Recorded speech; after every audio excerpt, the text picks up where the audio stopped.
Yes, everybody, what are you doing on this July 7th, 2016? Yes, this is the one and only Iceman, and a little bit more news to speculate here and there about the Brock Lesnar uh, doping deal. Uh, uh, he could get fines up from 1.25 million to 1.8 plus, depending on what proof there is. The investigation is going to go on for the next couple of weeks.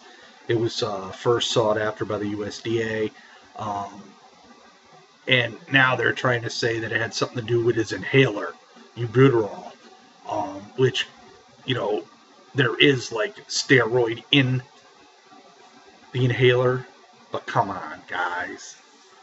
I mean, really, read the reports and read all the information. You know, uh, it looks to me that he could be suspended from UFC or anything to do with MMA for 2 years. There's just, yeah.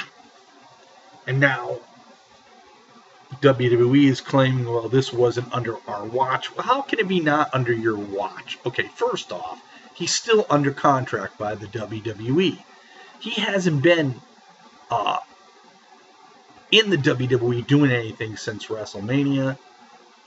Who's to say WWE kept him off TV because they knew he was using potentially unwanted drugs that he would have failed. We all know about the WWE and the way they do things. I mean, come on. I mean, I don't buy into it at all. It's Brock Lesnar. It's money for the WWE. That's how it is. So, other quick news in the WWE: cease and desist orders on these independent promoters about using posters of former WWE talents that are going to appear at their shows. And they're sending this out to all these independent promoters. And I mean, I find this quite ridiculous by the WWE. They claim it's all their photography. Okay, maybe it is. Maybe these posters are from WWE photography.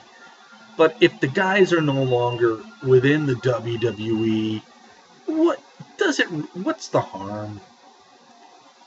I mean, Vince, here's the deal. Yeah, you are the biggest promotion right now in the world.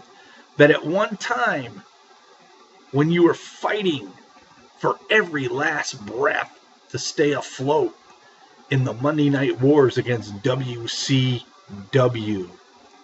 you were a totally different beast back then. I mean, you're doing things now that you don't have to do. You do it because you can do it.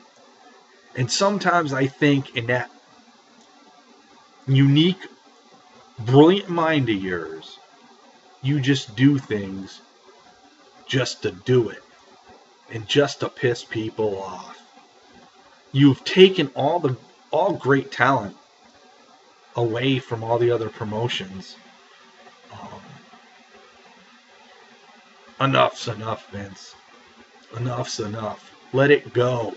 No one's coming close to even competing with you nowadays. Let it go. You don't need it.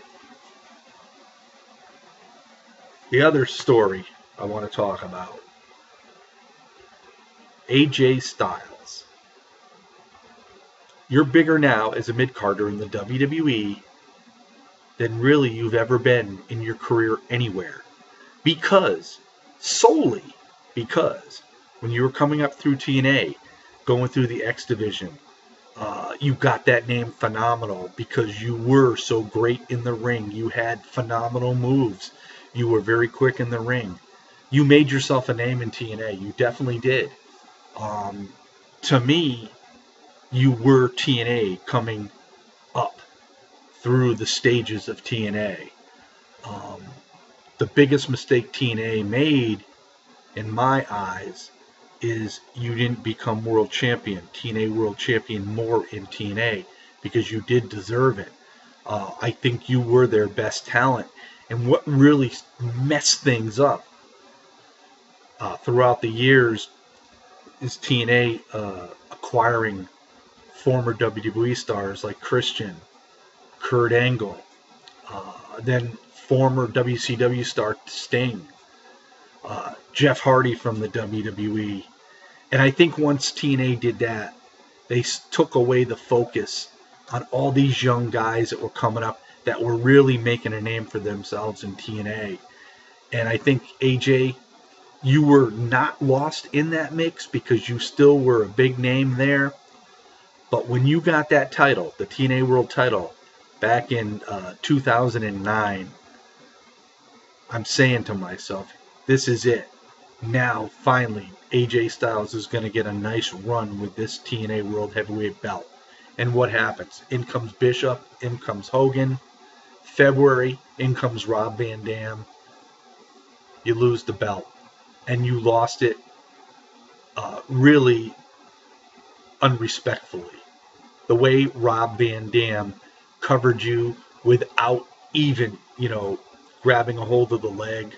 He just did a real, a sloppy pin on you. But, of course, you were destined to lose the title that night. And you did. And that was your downfall.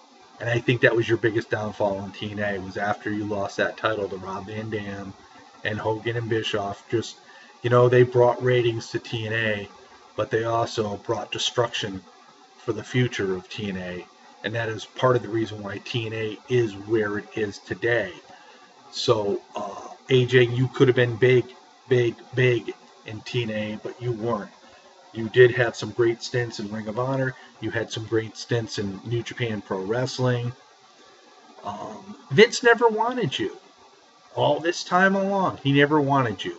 But see, Vince decides, okay, we're gonna start a brand split, and what we're gonna do is start grabbing talent everywhere. So he thought about this. He had this in the process for a long time. So he steals away the Samoa Joes. He's got Austin Aries. He's getting people from other promotions. He gets Bobby Roode. He gets Eric Young. He gets AJ Styles. He gets Carl Anderson. He gets Doc Gallows. He's doing this because he's got a brand split. He needs to make that roster bigger. He needs to have a big enough roster to make it work. So when by doing so, I don't think Vince thought bringing AJ to the WWE, he was going to be any more than a mid-carder.